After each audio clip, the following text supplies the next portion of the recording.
Like a lot of great art, the following program contains nudity, so viewer discretion is advised. Exclusively on ESPN Plus, UFC 313, Saturday.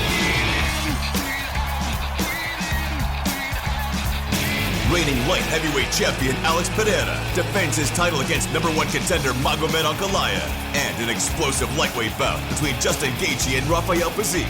UFC 313, Saturday at 10 p.m. Eastern. Buy it on ESPNplus.com/PPV.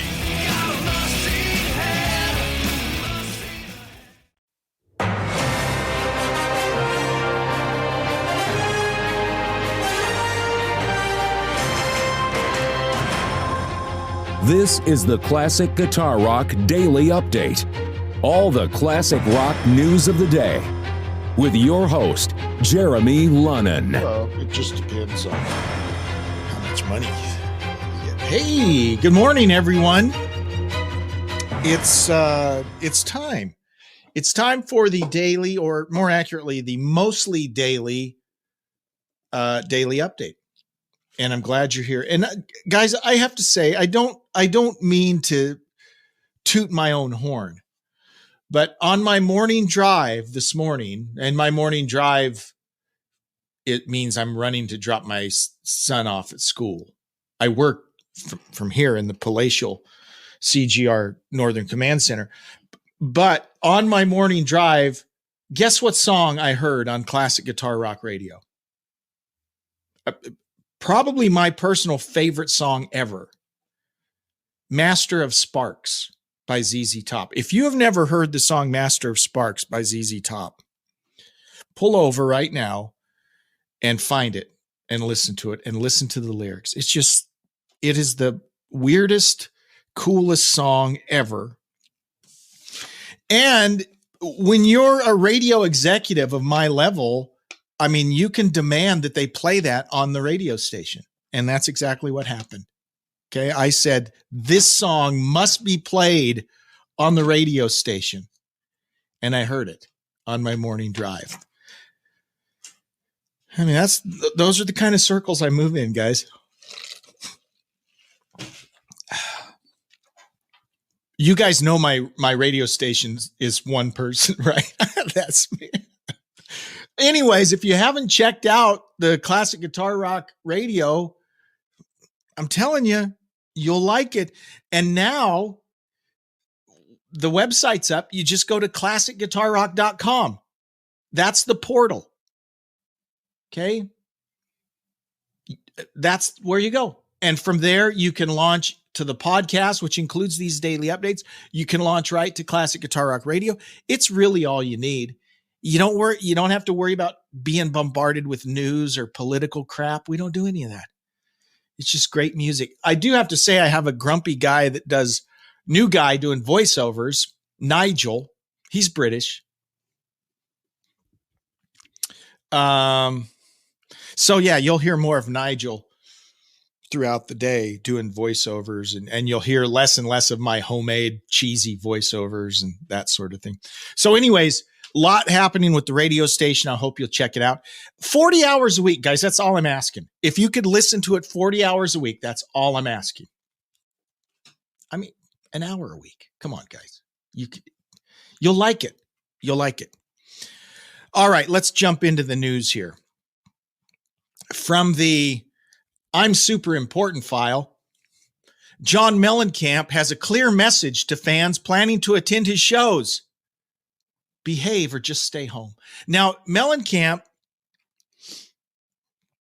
he falls into a camp with a lot of grumpy performers now, and the older they get, the grumpier they get, that lecture, hector, yell at their audience members, which doesn't seem like a good business strategy. I don't know.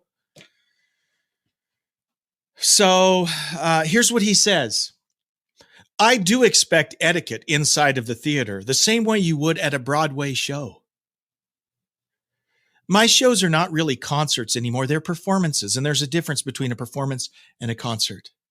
Because I'm so important. I added that last part. But he says, look, I'm not for everyone anymore. I'm just not. And if you want to come and scream and yell and get drunk, don't come to my show. Okay. I will say it is annoying when you're at a show and someone's super drunk and obnoxious. I agree. I do agree. But the flip side is people know you from your music, right? And so they come and they want to hear you play music. And whether it's Mellencamp or Roger Waters or even Ted Nugent, if you go into a tirade in between songs, that's going to alienate half your crowd. So what do you expect them to do? Just sit and listen to you? It's stupid. But, so like, for instance, last year, there was the incident where he told someone to keep their effing mouth shut while he was playing. And then there's another time where he was going on some anti-American tirade and someone yelled, "Play the effing music." And then Mellencamp responds, "If these people don't shut the F up, I'm just going to leave, okay?" And he did leave. He came back later. But I mean, this is just a common thread, this antagonistic relationship between your crowd. Here's one thought: play your music. That's what people are paying to see. I mean, if you want to get into politics, you can do that, but just know that that's going to alienate folks. And it's just, that's why you don't do that. I mean, play music. That's what people are paying to see. If you want to have a political discussion, then maybe you should market it and schedule a political discussion performance, and then people will come pay to see that. It's just, it's kind of mind-boggling to me that the artist will have such an adversarial relationship with the people that ultimately provide their living. I don't get it. But I think he's just getting grumpy and old. I don't know. Black Crowes frontman Chris Robinson has given a surprising assessment of his band. I don't think it's surprising at all, and I'll talk about that. He says, "We don't know crap about music. We didn't learn music. I don't read music. Rich doesn't read music." Rich, of course, is brother and guitarist. And you know what? I don't think it's that odd. I would say, I don't know if I would say most. I would say a very large percentage of very successful musicians that we all know and love don't read music. He says, other musicians, quote, "do the effing math." He argued his band has found success by focusing on the emotions of songs rather than the technicalities. Quote, "We know what it feels like and we know what sounds right. And then you keep doing that. Of course, through that, your vocabulary is bigger, but we maybe we are using different words, and people who are more knowledgeable about the inner workings and mathematics, the arithmetic of music. It's something that has escaped us." End quote. And I think probably most musicians or many musicians, creating great music isn't about the technicalities. It just isn't. Now, there's a lot of excellent musicians, obviously, that understand the technicalities. You look at someone like Satriani or Vai or Eric Johnson, they have a complete knowledge technically of everything they're doing. They're awesome. But there's a lot of other musicians that never took a lesson in their life, don't know anything about music theory, and they make beautiful music. They make awesome music. So that one or the other is not necessary. I think a lot of times non-musicians assume that every musician they see knows how to read music and took lessons, and most of them haven't, right? They play by ear. That's the way most people pick it up and start playing. Robinson said, "It's kind of magic when a song happens out of the blue. 1 minute, there's nothing. One little thing like this, and then I get an idea, and then that changes what Rich is doing. And then it's all dictated by whatever the vibe is that Rich plays me. There's an emotional ingredient to what he plays me. Like probably the most famous song, She Talks to Angels. He wrote that song. He was very young with the riff. And then we probably didn't get to it till like a year later." And I think that's the way a lot of music happens, right? It's an idea. Maybe it's a riff you hear. Maybe it's just a lyrical thing. You bring it together and you make music. You don't sit down. Some people might sit down and just start writing notes. I I can't see how that happens, but I guess that happens. I think usually it's just an idea and you start fleshing it out. So I'm not surprised at all when some successful musician says, I don't know anything about music. I think that's a pretty common thing. From the Does He Sit Down to Pee file. Former Genesis guitarist Steve Hackett assured fans he's okay after being rushed to the hospital ahead of his scheduled performance in Phoenix on Saturday. I'm joking a little bit. It drives me crazy. You go back and watch early footage of Genesis and King Crimson. Okay. Both Steve Hackett and Robert Fripp, they're sitters. You see a concert, they're sitting. How boring is that when you're seeing a rock and roll show and the guitar player's sitting on his butt? Steve Hackett was a sitter. Never understood that. Same with Robert Fripp. Always been a sitter. You go see him for a rock and roll show and they're sitting on their butt. Don't get it. I mean, I understand it if you're B.B. King and you're 85 years old and you got to sit down, or if you've got a health thing, but Hackett and Fripp are like in their 20s and they're sitting down. Not only that, Fripp's like wearing a big set of headphones and got like a reel-to-reel sitting between him and the audience. Drives me crazy. No wonder they never were successful on MTV. Sitting down. Now I'm all fired up. Anyways, Steve Hackett. He was a great guitarist, by the way. Winds and Wuthering, my favorite Genesis album. There's some brilliant stuff on there. He was all set to play at the Celebrity Theater as part of his ongoing Foxtrot at 50 and Hackett Highlights tour, which features the pivotal 1972 Genesis album, Foxtrot, in its entirety. Anyways, he had to be rushed to the hospital. Hackett offered a status update on Sunday, posting a note on Facebook along with a photo of himself in the hospital, which you can see below. He says, "Hello, everyone. I'm so sorry for the scare. I'd hoped to power through the Phoenix show, but I had a bronchial infection and a last-minute adverse reaction to medication. Consequently, the medics took me to the hospital. I am now recovering and glad to be feeling okay. I was very sad to miss the show and will return to play in Phoenix as soon as possible. My thanks to all of you all of your understanding and support. With warmest wishes, Steve." So our wishes for a quick and speedy recovery for Steve Hackett, who is a brilliant musician. And fortunately, he doesn't sit down anymore. So, and that's just a performance tip. In all my experience playing in dad bands, it's best if you don't sit down. You know what else is best? Don't put a big music stand up in front of you with all your lyrics in front. Don't do that. I see local bands doing that. Here's a band up there and you got all these goobers that have music stands in front of them. It's like, dude, do you know your songs or not? Do you need a music stand? Drives me crazy. All right. A remastered edition of the Beatles' Let It Be, the movie, will stream on Disney Plus in May 8th. Disney is hitting hard on the Beatles. You know, they've already ruined Star Wars, so maybe they're thinking, maybe if we play this one right, we can get some viewers back. They've lost like billions of dollars.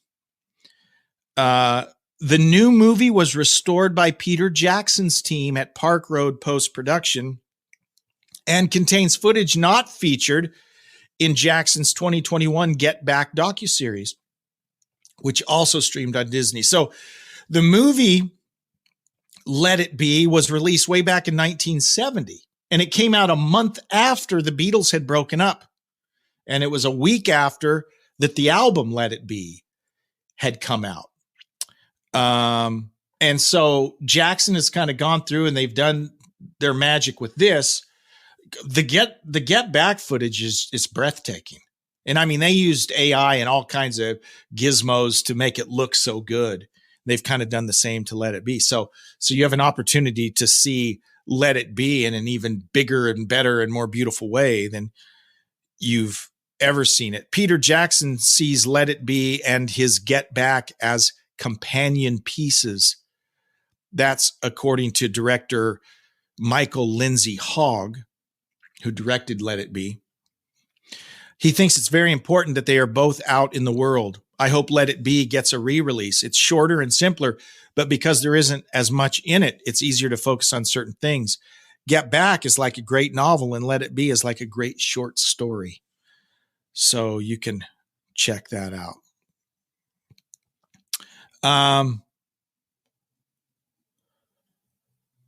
In a new interview with Steve King at 105.3 The Bone radio station, Journey keyboardist Jonathan Cain spoke about the band's current working relationship with its longtime vocalist Arnel Pineda. Now, you maybe have seen the clickbait where supposedly, Neil has said something snarky about Arnel, or he's said something snarky to make you think that there's not a good relationship. But here's what Jonathan Cain. Now, the story of, he's been there 16 years. Did you know Arnel Pineda has been in Journey longer than Steve Perry? He was singing on the streets in Manila, right? Playing in a bar band in Manila.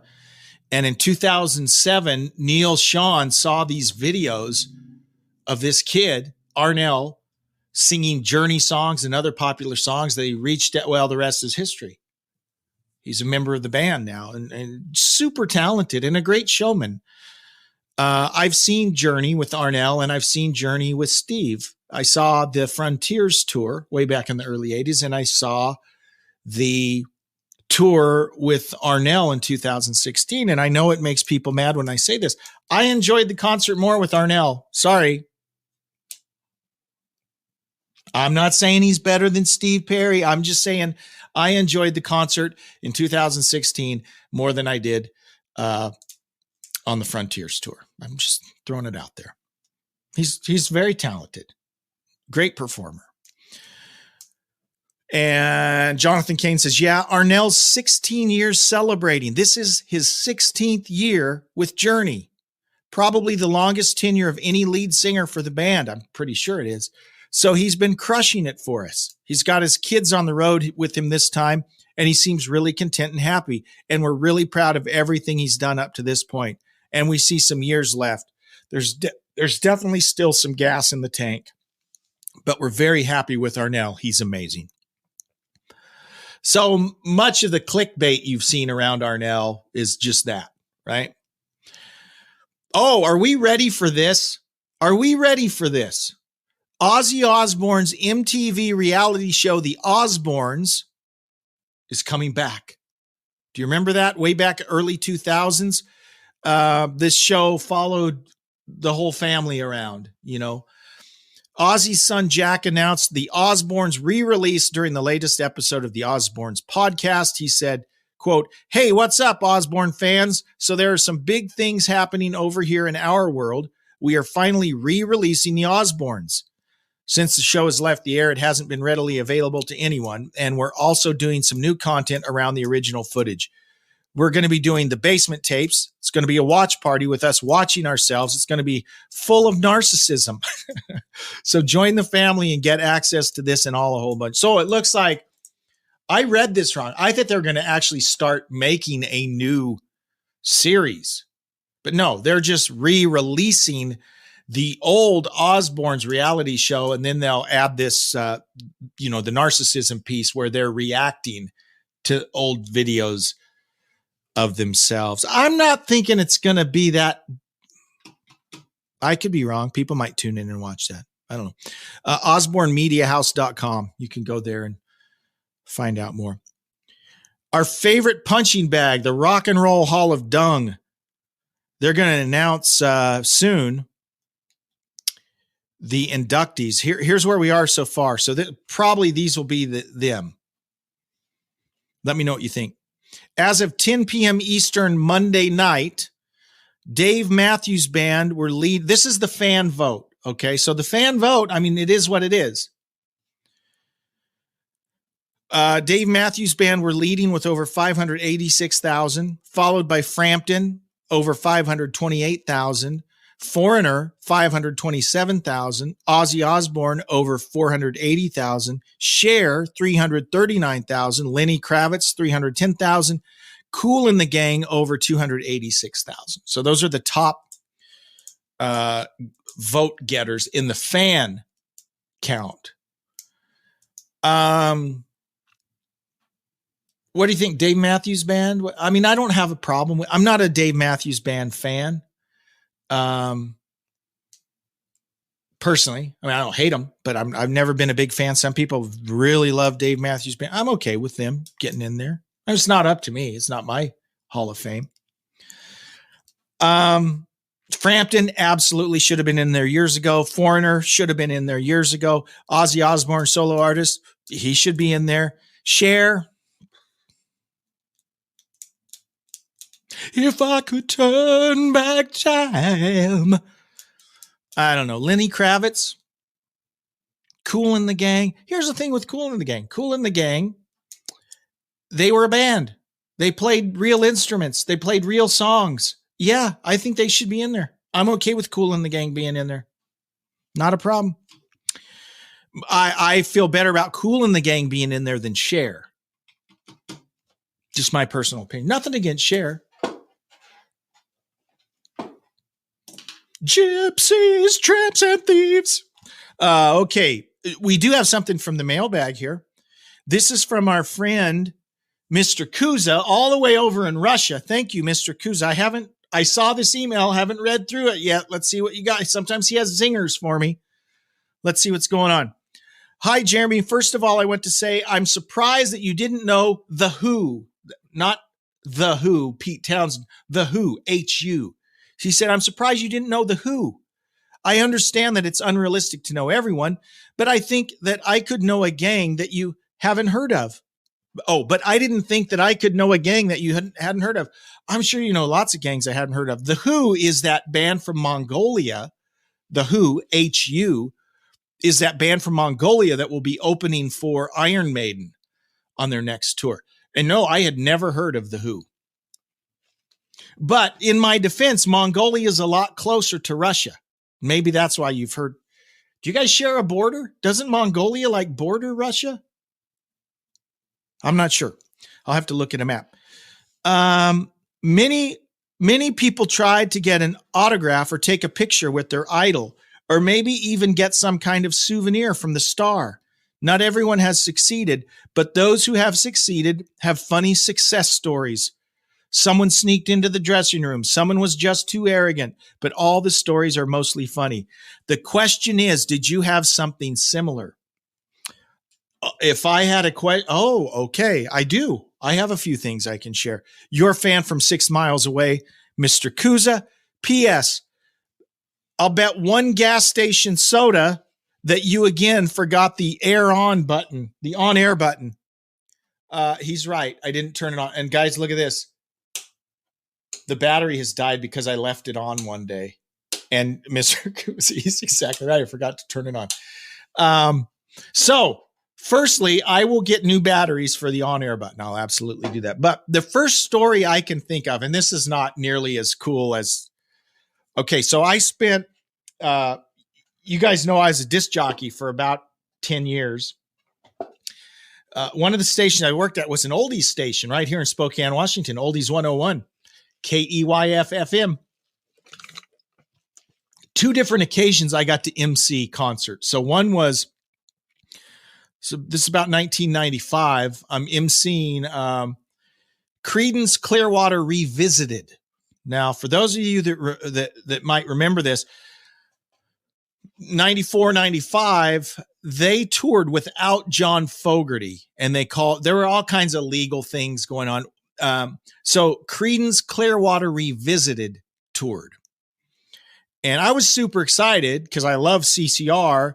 And guess who the guitar player was in Creedence Clearwater Revisited? Elliot Easton of the Cars. So I got to go MC this concert. It was at the Bonner County Fairground in Sandpoint, Idaho. And so I got to meet, John Fogerty wasn't there, but Cosmo Clifford, right? Stu Cook, the bass player, the drummer, I got to meet them, and I got to meet Elliot Easton. That was pretty, I didn't get to talk to him much, but just a little bit, shook their hand, got to meet him. Elliot Easton, man, that guy, he played all the Creedence songs perfect. Perfect.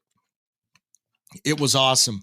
And then another time, I'm emceeing Peter Noon. Remember Peter Noon of Herman's Hermits? So he's playing at the Spokane Fair, and I get to go up there and introduce him. Kind of funny. You know, famous people are funny. It goes back to the Mellencamp thing. They think they're super important. So I go in to meet Peter in his air-conditioned RV before the show.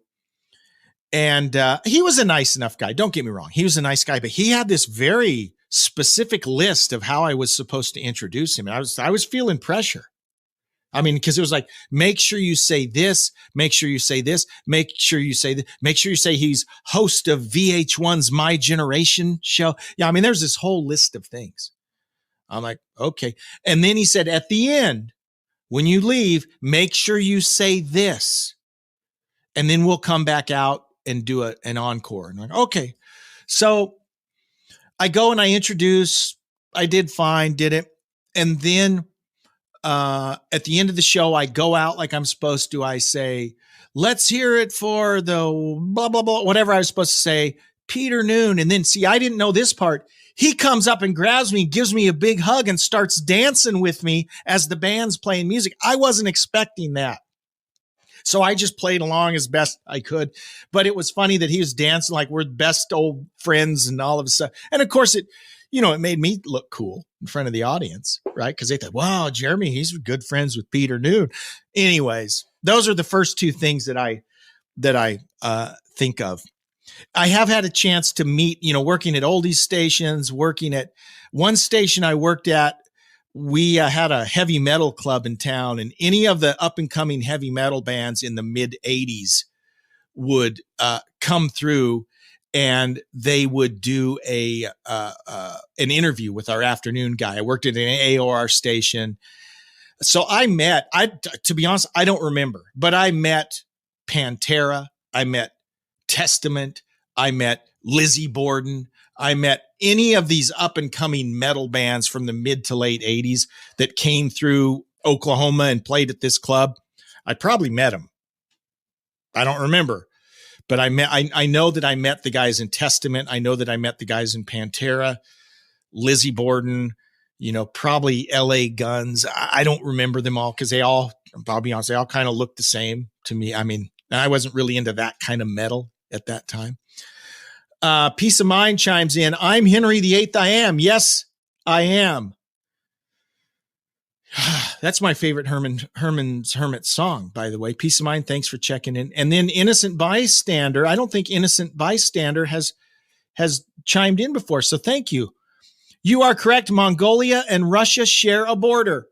Mongolia is directly underneath Russia. That's what I thought. Score. A win for Jeremy on the geography test. Thanks for checking in, Innocent. Guys, thank you so much for all your support. And I mean this, right? For following us on X, on YouTube, on Facebook. Thank you so much for listening to the podcast. And those of you who have listened to the new radio station, all we're asking is 40 hours a week, guys. Tune in. Go to classicguitarrock.com. That's your springboard to both the podcast and the radio station, classicguitarrock.com. Thanks so much. We'll do it all again tomorrow. Live long and prosper. Bye-bye. What you just said is one of the most insanely idiotic things I have ever heard. Thanks for listening. You can email Jeremy at classicguitarrock@mail.com. Everyone in this room is now dumber for having listened to it. Tune in each weekday for the Classic Guitar Rock Daily Update.